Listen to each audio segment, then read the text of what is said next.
Farakka ব্যারেজের up এবং down 120 kilometre রক্ষণাবেক্ষণের সম্পূর্ণ দায়িত্ব পুনরায় কেন্দ্রীয় সরকারকে গ্রহণ করে গঙ্গা ভাঙন রোধ করতে হবে এবং গঙ্গা ভাঙনের ফলে ক্ষতিগ্রস্ত সমস্ত জনসাধারণের অবিলম্বে পুনর্বাসন ও ক্ষতিপূরণের দাবিতে মুর্শিদাবাদ ও মালদা জেলা তৃণমূল কংগ্রেস কমিটির ডাকে ফারাক্কা বাস স্ট্যান্ডে 5 দিনব্যাপী গণ অবস্থান কর্মসূচির আজ পঞ্চম দিন এবং ফারাক্কা পিটিএস মোড়ে বিক্ষোভ সমাবেশে উপস্থিত ছিলেন জঙ্গিপুর সাংগঠনিক জেলা তৃণমূল কংগ্রেসের সভাপতি তথা সাংসদ খালিলুর রহমান, শামশেরগঞ্জ বিধানসভার বিধায়ক আমিরুল ইসলাম, ফারাক্কা বিধায়ক মনিরুল ইসলাম, সুতির বিধায়ক ইমানি বিশ্বাস, এছাড়াও বিধায়ক আখরুর জামান, সাংসদ আবু তাহের খান সহ একাধিক নেতা নেত্রীরা।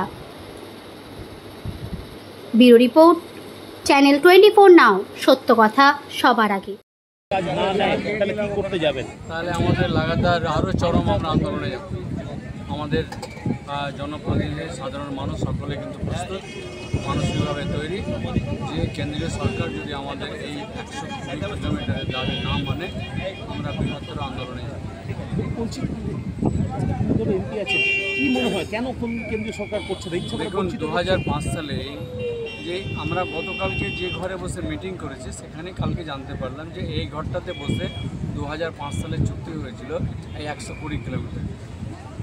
আর তারপরে 2017 সালে এই এনডিএ সরকার আসার পরে সেটাকে রাতারাতি তুলে দেয়। এটা খুব নিন্দনীয়। এইভাবে বাংলার মানুষ বা যারাই গঙ্গা আর পাড়ে রয়েছে আর কি তাদের জন্য এটা কিন্তু চরম বিপর্যয় বা তাদের ক্ষতিগ্রস্ত বা তাদেরকে এড়িয়ে যাওয়ার একটা হচ্ছে কেন্দ্রীয় সরকারের মানসিকতা। যে বাংলার প্রতি যে এইরকম একটা মনে করি এটা বঞ্চনা, এই বঞ্চনা থেকে আমাদেরকে বেরিয়ে আসতে হবে।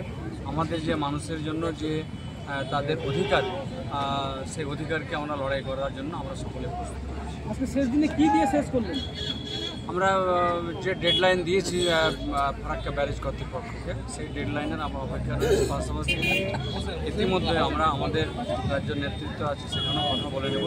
ডেডলাইনের সমানা পজিটিভ রেসপন্স পেলে খুব থ্যাঙ্কস, আর না হলে পরে আমরা কি অ্যাঙ্গেলে এগোবো আমরা সেদিনই ঠিক করে নেব।